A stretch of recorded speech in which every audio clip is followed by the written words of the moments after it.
What is your favorite stage or screen adaptation of Much Ado? Well, I think I'm quite partial to the Kenneth Branagh one at the moment because it opens with handsome men on horseback with their shirts flying open in the wind and Denzel Washington. Denzel. Denzel! That's a 1993 movie, right? Yeah, and by the way... Kenneth Branagh directed it. Yeah, young Kenneth Branagh. Oh Could my get it. God. Could get it. He is hot. I like me a blonde man with blue eyes and a beard. Hi, honey. I like Joss Whedon's adaptation from 2011. I haven't seen it. It has Amy Acker Mm-hmm. is Beatrice. Nathan Fillion is Dogberry. Oh! I'm trying to think who else is in it.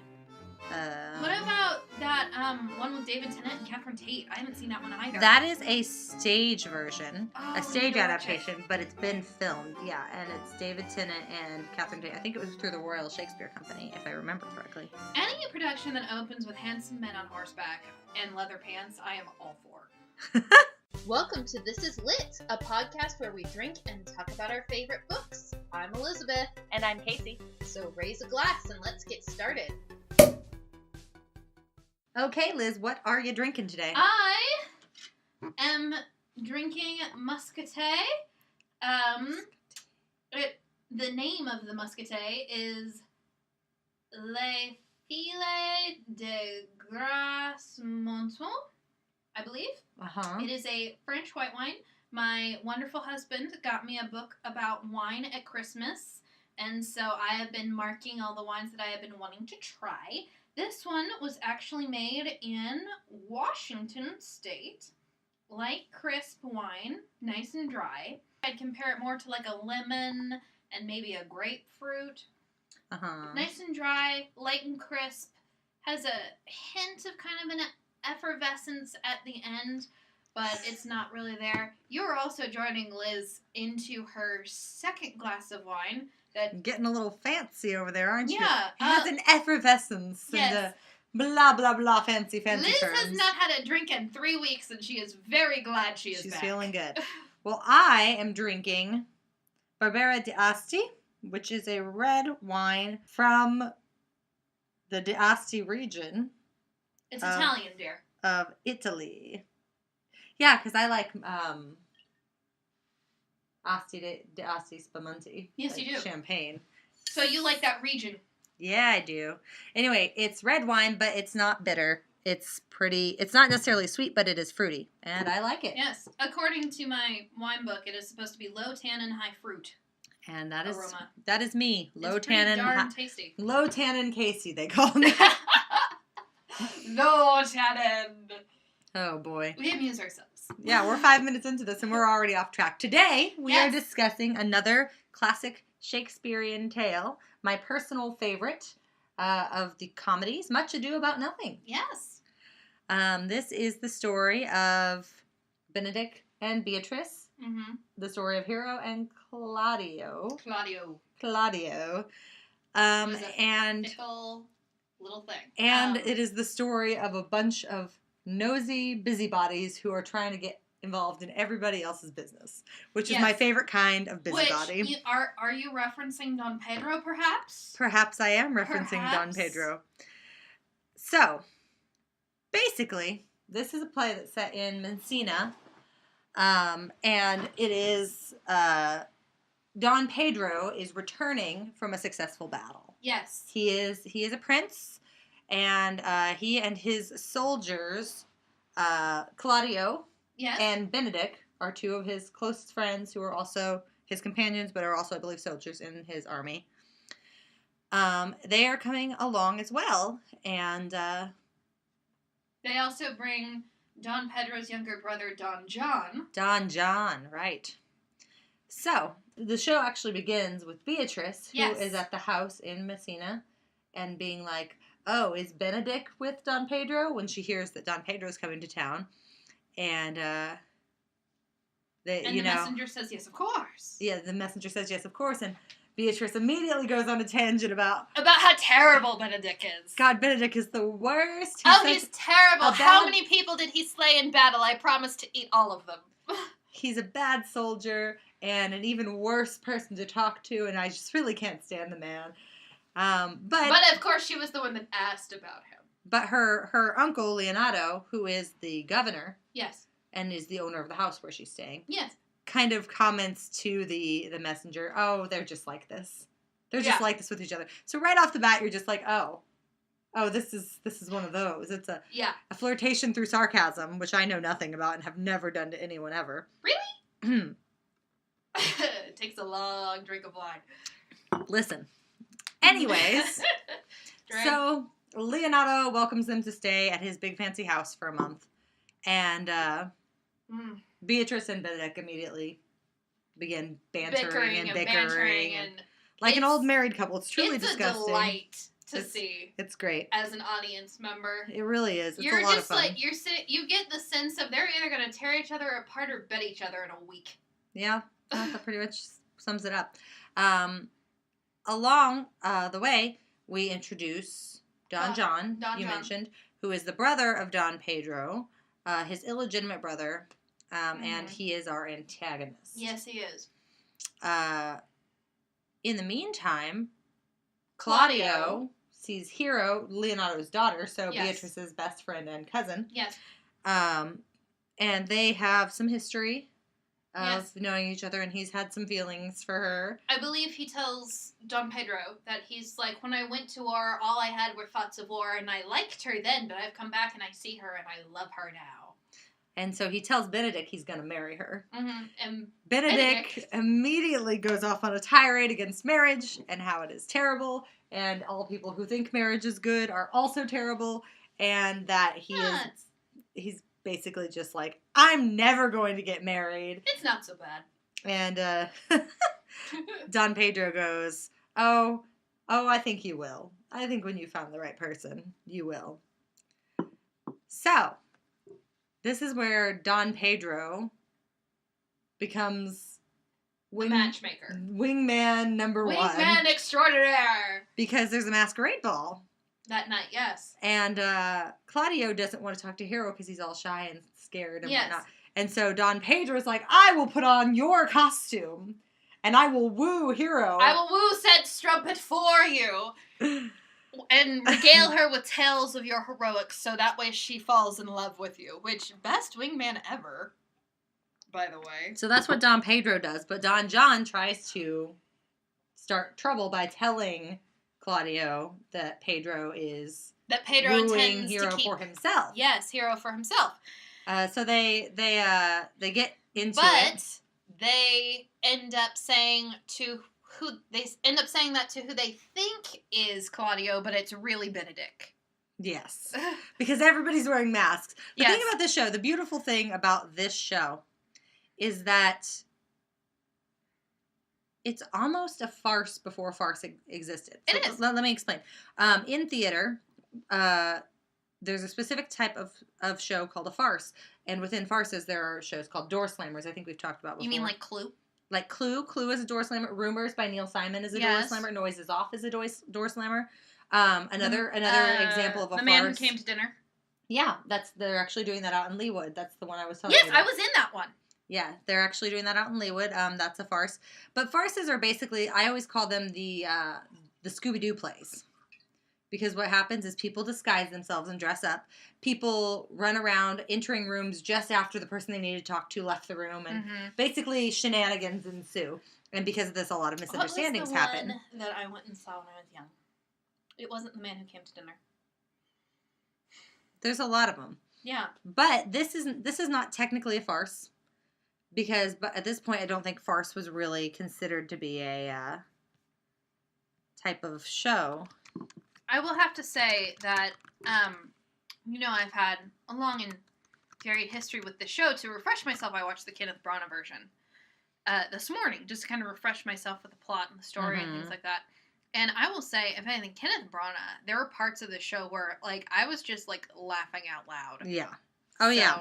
Yeah, no, it's a very funny show. It's not necessarily a farce, but it comes across in a sort of... It does. So a farce is described as a comedy that depends on, for its humor, quick and surprising turns of events, exaggerated characters and situations, or humor characteristic of such a play.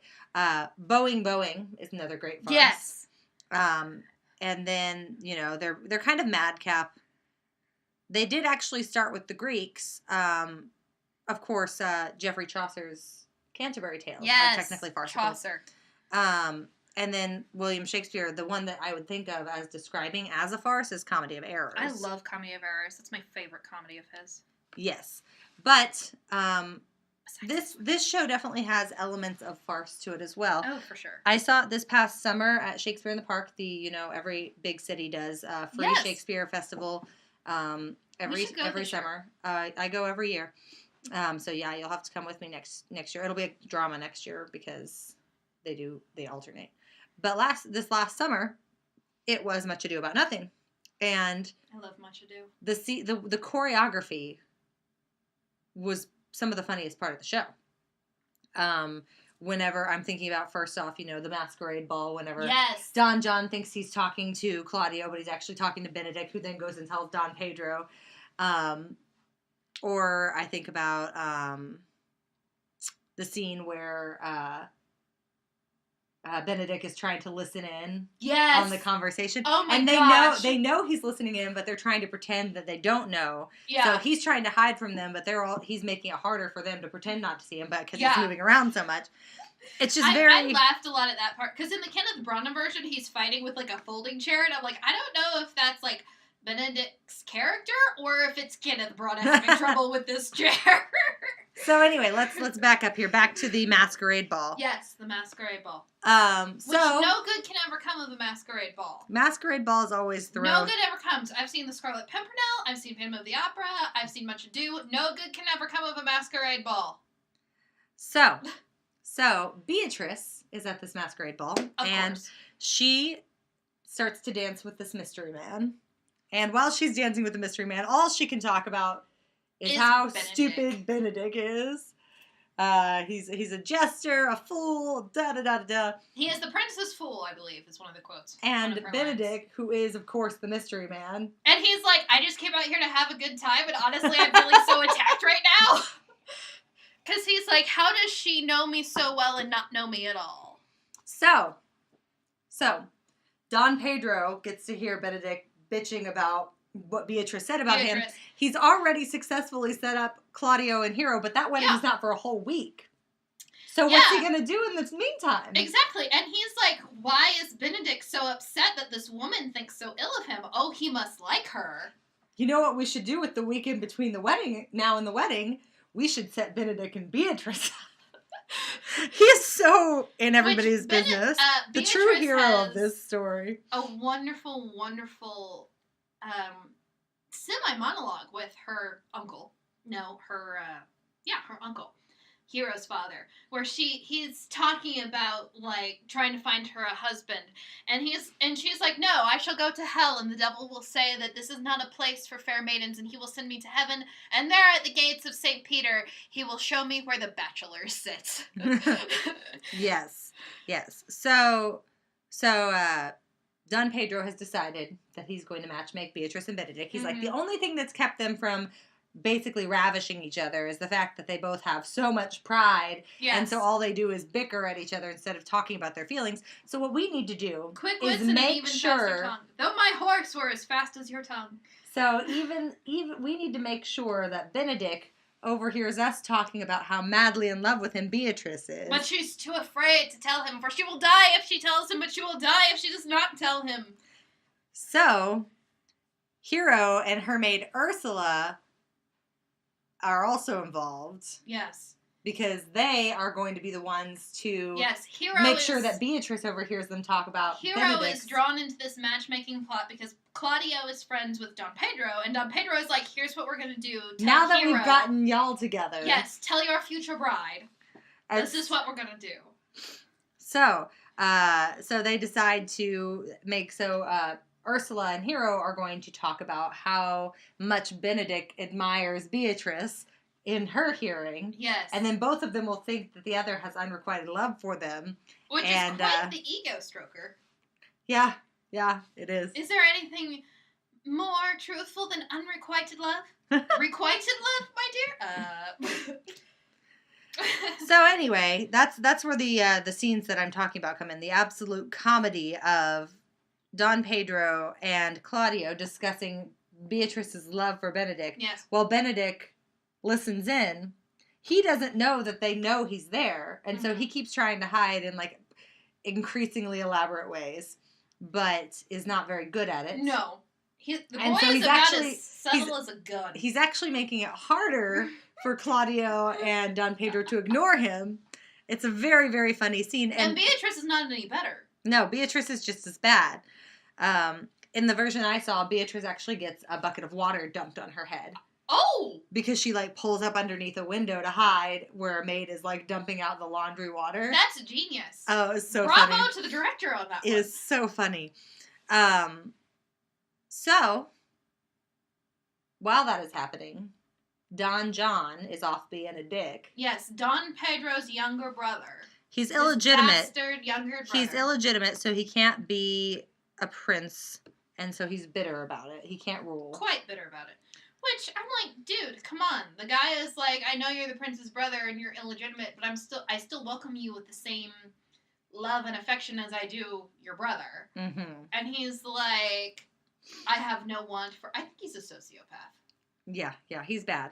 So anyway, he decides that he is going to make it look like Hero is having an affair by making sure that Claudio sees her at her window with another man in the nighttime.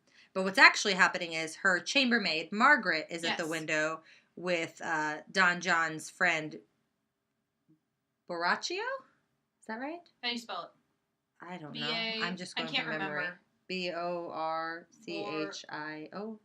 Borachio? Borachio, maybe? Because an Italian CH is a... Yeah, Borachio. So, Claudio and French. Don Pedro see this. They see Margaret and Borachio at the window together. At the window. And they think that Hero is cheating on him, and for some reason they decide that means they have to humiliate her publicly. Well, a lot of Shakespeare's plays were commentaries on the socialness of the day. Mm-hmm. And I actually did a little research on this subject before we even did this. This is basically Shakespeare being like, this is what comes when you value virtue of a woman over all else. The virginity and purity of a woman. This is what happens. This is what can become of you. And a lot of the things that happen later in the play come from people being like, oh, well... a woman is not held to the same standard as a man, because there are two songs in the play, and one song is like, oh, women, yeah, your man's gonna cheat, just be fine with it, and then the other song is like, oh, men, if you have a woman who is not virtuous and pure, then kill her, is basically the gist of the song. So it's basically, a lot of this play is Shakespeare satirizing that women should have the same things as men. Even Much Ado About Nothing. Are you telling me that Shakespeare was being woke? Shakespeare was woke as fuck. You know what? That might actually end up just that might end up being our cold open. Shakespeare was woke as fuck. Why not, man? Let's do it. But even scholars of the day, even now, Much Ado About Nothing, Nothing. The original spelling was nutting, Noting, and that also used to be slang for pussy. So this whole play is everybody getting up in arms over pussy. Sounds about right. Yeah. I believe that. Also, that's terrible slang. There are way better. Awful. There are way better slangs for pussy, like box or cockerel is another one he used in the play. Yes. See, I researched it. I love Shakespeare, so I do too. I love researching stuff like that. So, fast forward to the wedding day. They're at the wedding. Yes. Hero is all dressed up and ready to go. Yeah. They get up to the fucking friar here to have their ceremony, and then Claudio's like... And he gets to the point where it's speak now or forever hold your peace, and Claudio loses his shit. Has a full-blown meltdown, shoves her to her knees, and is like, this bitch a cheating hoe, and I hate her, and she should be ashamed to even be alive. I am not marrying that garbage woman. And at this point, like, the prince is like, yeah, and at this point, her father is like, child, go throw yourself over a cliff. Yeah, so literally... Why was I cursed with only one child to be so terrible? And I'm like, no, what? No! Listen, I'm over here like, so yeah, Don Pedro... Her own father doesn't believe her. Don Pedro and Claudio both corroborate that they saw her at the window with somebody else, say that she's a cheater, and that he's not going to go through with marriage, and they storm out. And even Beatrice is like, I have been her bunkmate for a year, and she was nowhere last night. She was with me, and they don't believe the women. The only person who believes them... is Benedick. Before that, is the friar. Yeah, the friar, first of all. Okay, so what is it about Shakespeare and religious figures and their automatic response to any kind of problem being, you should fake your death. You should fake your death. You know what you should do? I don't know what it is. You should fake your death. I feel like Shakespeare had some bad advice from a friar once in his life and couldn't let it go. He's like, I know that things are shitty right now, and I know that no one believes you, but my suggestion is that you fake your death. I wonder if friars are like, at this point in history, they have so much sway over anything religious figures, if they're just like, let's see if this works for shits and giggles. I feel like it's just like, I would just be like, hey, I got laid off from my job. And Friar's like, you know what? You should fake your death and move to a new city. I'm like, hey, Friar, I said something hateful to my mom on the phone last night. You should fake your death so you never have to talk to her again. Friar, some family members of mine, that is actually a viable thing. Friar, I went on a bad date, and it was really embarrassing, and I had something in my teeth. Fake your death so you never have to see him again. Good advice. Solid shit there. Friars don't ever advise anyone to fake their death. But this friar tells Hero to fake her death, tell everyone she died of shame, because the friar believes her that she is a true maiden. And he wants Claudio to feel remorse over how he's treated her. He does. And he wants to try and find the truth. Yes. So, after all of that has happened, Benedick and Beatrice are both just kind of like... Beatrice is not in a good state of mind, and then Benedict is like, I love you! And she's like, not now! Yeah, so basically Beatrice is having a meltdown because her best friend, her cousin, is being accused of this horrible thing. Is going to fake her own death to try and resolve the situation. And how she was so happy yesterday, now she's ruined. And Benedict is like, is this a good time to tell you that I am madly in the fuck love with you? Yeah. And she's like, if you really mean it, you'll fucking kill Claudio. And Benedict is like, okay, now wait up. Hold on a second. What the fuck? And you have quite a bit of knowledge about this monologue. I do. I have utilized this monologue more than once for shows and for auditions. It's a great monologue. If I were a man. If I were a man. I would eat his heart in the market. God, she's so good. What a badass. But yes, so Benedict tries to confess his love, and Beatrice goes off, and she's like, if you really loved me, you would just fucking kill Claudio. And he's like, but Claudio is my friend. And she's like, well then, apparently you don't want none of this, because if you don't kill Claudio, you ain't getting none of this. And Benedict is like... You're emotionally unstable right now. Poor Benedict. Take a deep breath. Honestly, this is the most sensible Benedict is in the entire show. It really is. It's like he spends all of his time teasing Beatrice and just acting like a complete prat and like, marriage is the refuge of the uninspired. But that's what I really like about Benedict is he understands Beatrice. He understands her passion and he's like, I will accept the wonderful doting Beatrice, and I will also accept the fucked up, crazy Beatrice at the same time, and I love her both. She's in a rage spiral, man. Yeah. Girlfriend is in a rage spiral, and Benedict still loves her at the end of it. That's the tea. You gotta love your woman when she's kind and doting, and you gotta love her when she's crazy. Asks you to murder somebody. Yeah, you gotta love her when she's crazy and on hormones, and you're sitting on the floor crying, going, I'm sorry, I don't know why I'm crying. So Benedict finally agrees to challenge Claudio to a duel. He does. And so do Leonardo and Hero's brother Antonio. Yes. Because they blame him for her death. Everyone is challenged. Air quote, death. She has just gone into hiding at the request of the father. She's gone into hiding. Claudio has 3 duels challenged to get issued against him, one of which is from his best friend Benedick, who is like the only man who believes Hero. Yeah, and the person that once that happens, the prince is like, I think he's in earnest. And that's the moment where Pedro is like, what is going on? What is happening? That's the way I interpret it anyway. Yeah, literally they think he's joking at first. Yeah. And then he gets mad and he's like, I'm fucking serious. Yeah, and they're like, oh. He's like, I love Beatrice and Beatrice loved Hero, so now I hate you. And Claudio's just like, and you know Don Pedro's back there like, I was just trying to matchmake everybody. I just wanted everybody to be happy. Bitch, what the fuck? I was just trying to help everybody get some good stuff in their life. So, what we have not talked about yet. No. Which has been going on throughout the entire course of the play.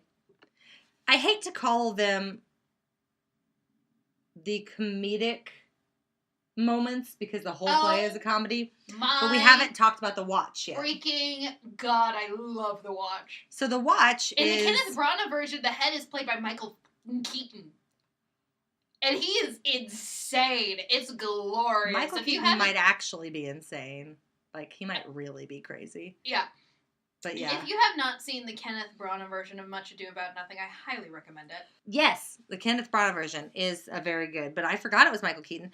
And in Joss Whedon's version, it's Nathan Fillion. Oh but my God. the leader of the watch, there's Captain Hammer's here, hair blowing in the breaks. There's about 3 to 5, depending on like the blocking and the casting. Watchmen who kind of keep guard around Leonardo's estate. The head of these being the Constable Dogberry. Dogberry. And Dogberry is what is that? What is the word for when you think a word means something and you're using the wrong word? Malapropism? Is that it? That is way above my head, and yeah, I think it is malapropism. Malapropism. I know a militaristic state. Yeah. Oh my God. Here we go. What? A malapropism or Dogberryism is the use of an incorrect word in place of a word with a similar sound, resulting in a nonsensical, sometimes humorous utterance.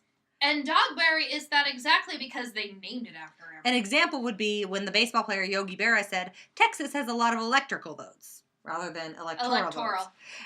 One of the most humorous uses of malapropism that I've ever seen is repeatedly done in the TV show Psych, where Sean will say something ridiculous and Gus will just correct the word behind him. So Sean might say, I'm trying to think of a good one, but Sean might say something and then Gus will be like, you mean blah, blah, blah, blah, blah. And then this is a catchphrase of the character. The one from Always Sunny in Philadelphia comes to mind. It's like, we'll tell her you're a philanthropist. I'm a full-on rapist. A full-on rapist. Yeah. It's like, that's not what he meant, but, Right. No. There's definitely like a, and in Psych, Sean has this catchphrase that he says fairly frequently, which is, I've heard it both ways. And he'll say that a lot of times whenever Gus corrects him, because he can't, think of the correct word. And so he just says one that's completely wrong. Anyway, the point of this is malapropism, and I think I'm pronouncing that right. I just remembered the word, is actually called a Dogberryism. Yeah. Which is funny because Dogberry is constantly doing this. He's constantly mixing up words to comedic effect. You still know what he meant to say, but what he says instead is actually very, very wrong and usually very funny. So he and his watch have been bouncing around the whole show, just like showing up at random places. Mm-hmm. They take themselves very seriously, but they're not very good cops, so to speak. Like they're kind of bad at being cops. Like the joke up to this point in the show is that they're not very good at this. Like they're out like, hop 2 3, hop 2 3. They still manage to catch the bad guys in the end. Well, that's what I was getting to, is that they spend the entire show up to this point they're like showing up. Nine-Nine. They spend the entire show up to this point looking like they're inept fools. And then, on the night of that Don John tricked Claudio, they apprehend Conrad and Baracchio coming out of Hero's rooms. even though they're super inept, they like overheard them discussing their evil plan after the fact and arrest him and obtain a confession. Which is why if you're an evil villain, rule number 1, don't brag. That's a good. So the Night Watchmen the Night Watchmen discover this terrible plot. They arrest and get a confession out of Baracchio, and whenever they show Leonardo this confession informing him that Hero was innocent, Don John flees the city. And a force is sent to catch him. And Claudio is absolutely fucked up over this. He's like, oh my God. He is so distraught. Oh my God, Hero's dead. What have I done? Hero died of grief over my rejection of her. And Leonardo's like, my brother Antonio has a daughter who looks basically exactly like Hero. So, spoiler, it's Hero. So maybe in order to make up for what you've done to my daughter, you can marry this girl. Yeah, and Claudio's you can be my nephew instead of my son. And Claudio is like agrees. He's so grieved, and he feels so guilty that he's just like, yeah, okay, fine, I will do that. And so they go to the wedding, and they pull. I don't know about how you've seen it, but like blocking whenever he pulls the veil back. Yeah, is whenever. And he's like, it's Hero! She's alive! Yeah, if you know anything about any kind of, like, traditional wedding, like, I had a veil at, or I had a blusher at my wedding. That actually stems from Jewish tradition, where it's like, when you pull the blusher back, you reveal the bride to the world. So, that is, it's a big tradition stemming from Jewish culture. But I really I liked my blusher, probably because it was sparkly. So yes, when Claudio pulls the veil back and pulls the blusher back and reveals Hero, he's just overtaken with joy. And Hero says, she's like, I died. Hero died of shame, and I am she. But new Hero is here, and I promise you I am a maid. Which basically is like, I understand why society puts a lot of virtue on being a virgin when you get married. I don't. It's bullshit. I was. Yeah, I mean, that's fine. But, like, there's no reason that has to be the case. No. I'm like, I was, but there is no reason anybody has to be. I mean... Also, sidebar. Yes. Angry sidebar incoming. Go for it. The whole concept of virginity, first off, is not based in any scientific facts. Shit. It's not based in any scientific fact. No. You can't tell if someone is a virgin or not. No, you can't. Also, by making virginity like this big concept that is so important, people are like afraid of sex, afraid to ask questions, afraid to talk about it. I literally knew people growing up that whenever they finally got married and like were on their wedding night with their husband, like I had a friend whose husband had to take her to the ER because she locked herself in the bathroom and had a panic attack and hyperventilated because she didn't know what was expected of her because she had never talked to anyone about sex because it's such a taboo topic in our culture here in America, especially in religious circles. You have to understand, Casey and I both grew up in the Midwest. We're both part of the Bible Belt.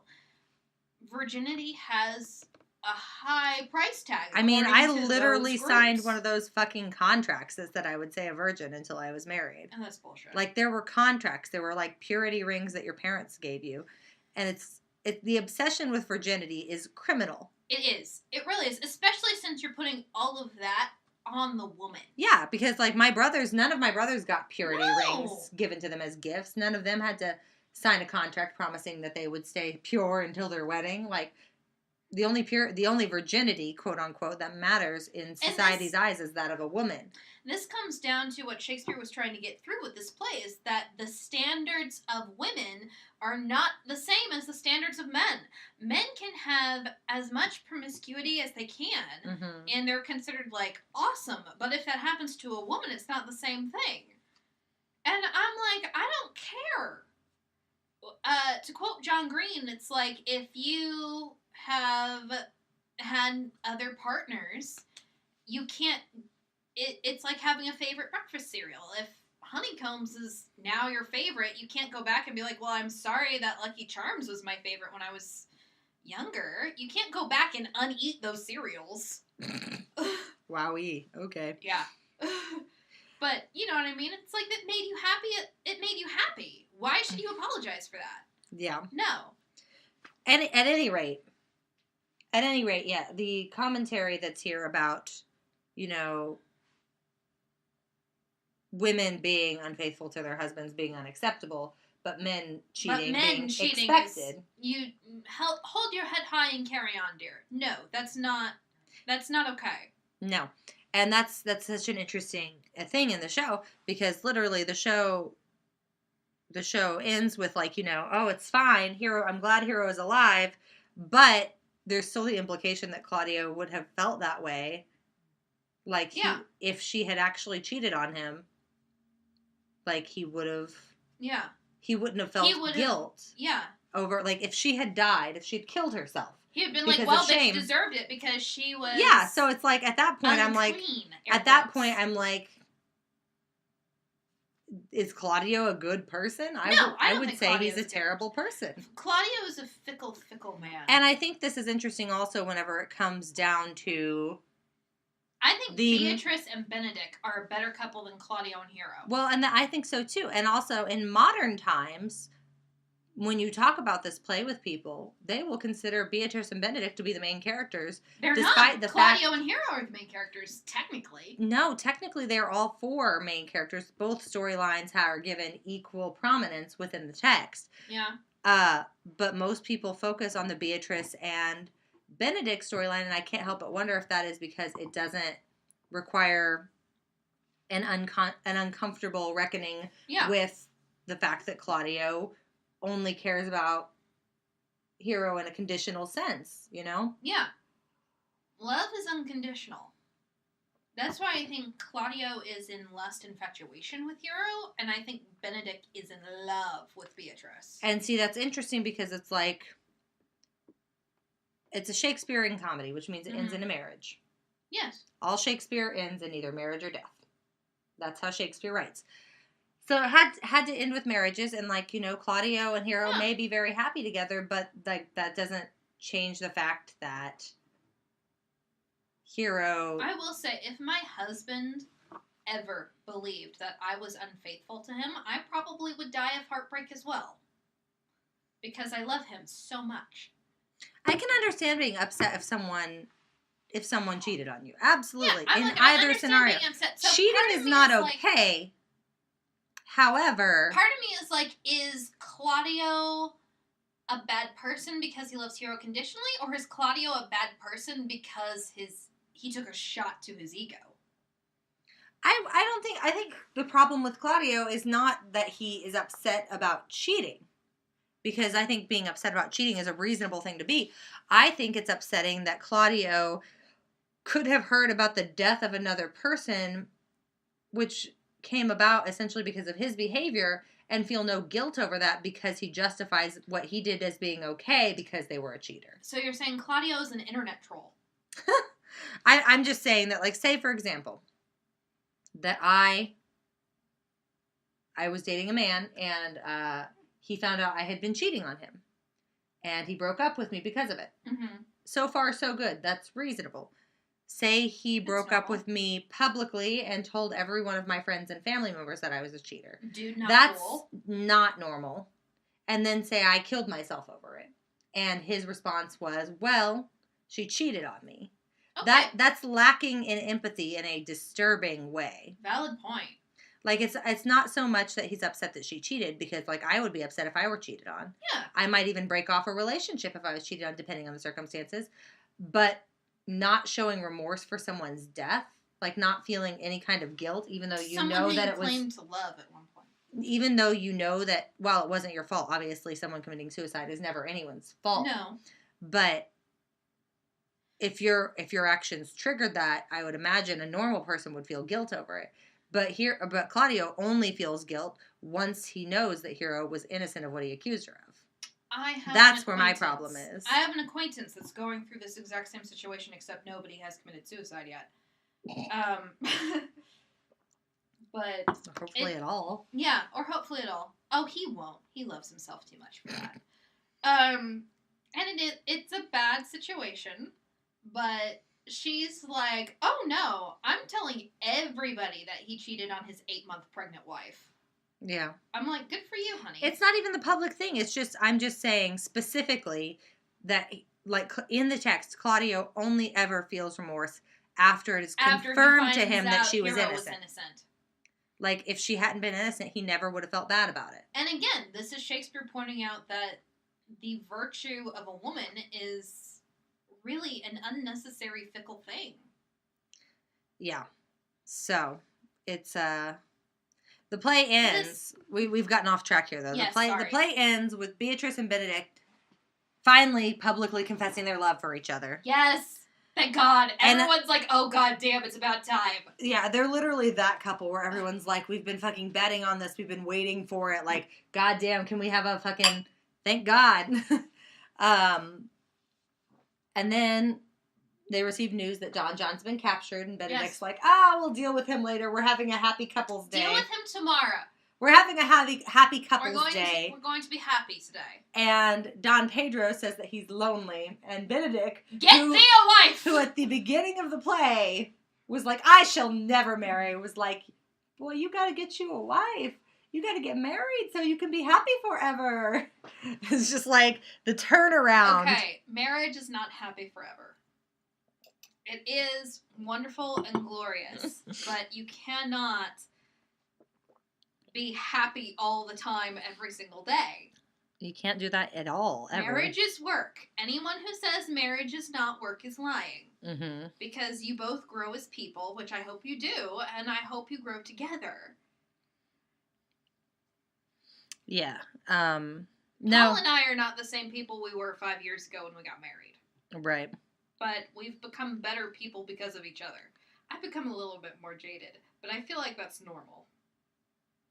Being a Hufflepuff, being married to a Slytherin. But yes, I am much happier with Paul than I ever would be without him. Right. So I think Benedict is correct. Get thee a wife. Yes, so the play ends essentially with the first character who spoke on marriage negatively, speaking positively on marriage. Yes, because he's married. Because he's happy now. Beatrice. Because he's happy now and he's with the person that he loves. I do like the name Beatrice. So even though the play can be somewhat cynical in parts, and even whenever they confess their love for each other, one of my favorite things about the David Tennant, Catherine Tate version, I'll have to show you a clip of it. Yes, I haven't seen it. Is them reading the letters. So they've each written a letter to each other after overhearing. Yes!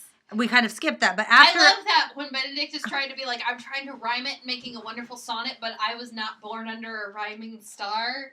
Yes, so what happens earlier on, after both of them have overheard the conversations about how the other is deeply in love with them, they both try to write each other letters. Love letters. And they're neither one very good at it. No. And then eventually the letters are revealed to each other. And they each read each other's love letter and are kind of just like, ha, ha, ha, ha, ha, ha.